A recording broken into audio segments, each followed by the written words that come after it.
Hello chess lovers, I have a very fascinating game for you played by Robert James Fischer against William Hook. The game was played in 1970 in Siegen, which is a city in Germany. Fischer had white pieces and he started with e4, e6 by Hook, French defense, d4, d5, knight c3, bishop b4, black goes for Winawer variation, e5, c5, a3, bishop takes c3, b takes c3, queen a5, this is all standard theory seen many times, bishop d2, queen a4, the queen is coming to put pressure on c2 square and queen g4. White is using the fact that black's dark color bishop is exchanged and now is targeting black's king side.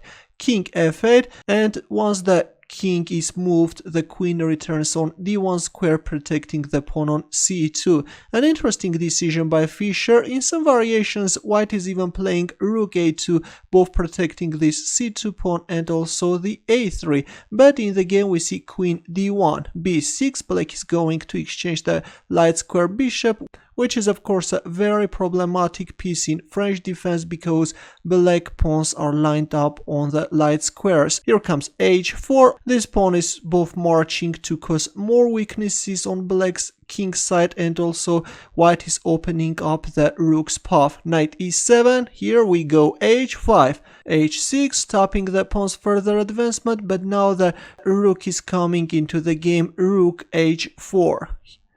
Bishop a6, we see the exchange of light square bishops, and rook f4, white is starting to put pressure on f7, queen d7, the queen retreats back in order to protect black king, queen f3, already the pawn on f7 is under attack, knight c6, knight h3, rook c8, and here we go, this time the g pawn is marching forward, queen e8, now comes g5, look at this.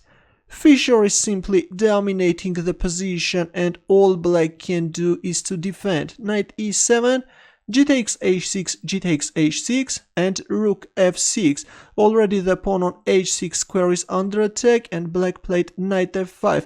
Not a good move actually, placing the knight on g8 square would have been better, both protecting the pawn, also attacking the rook. If rook g6, then king e7, trying to bring the king on a safer side of the board. If rook g7, then already black can try to think about counter-attacking on the queen side, c takes d4. Of course, white pieces are very active, but on the other hand, black's position is very solid. Let's go back, but after rook f6, we see knight f5 in the game.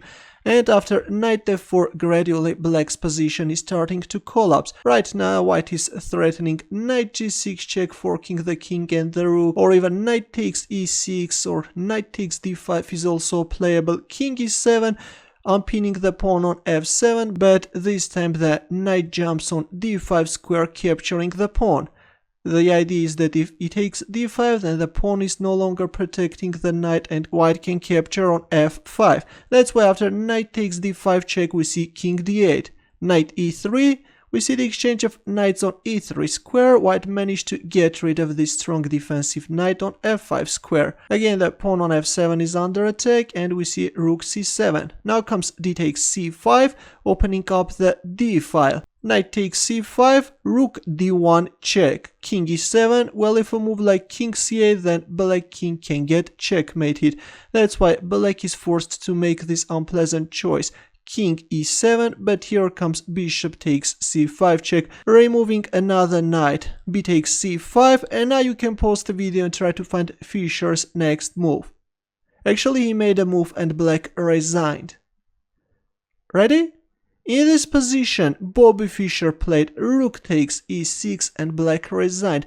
By the way, after bishop takes c5, if a move like rook takes c5, then again this rook takes e6 move is playable, though of course queen b7 check is also winning. If king f8, then rook d8, luring away the queen and it's over. If rook takes e5, simply king f1.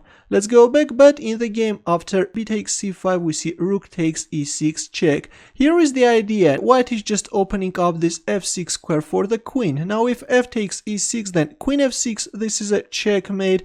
Or if we move like king f8, then white can both capture on e8, or even queen f6 is stronger. If queen takes e6, then queen takes h8 check followed by queen d8 checkmate.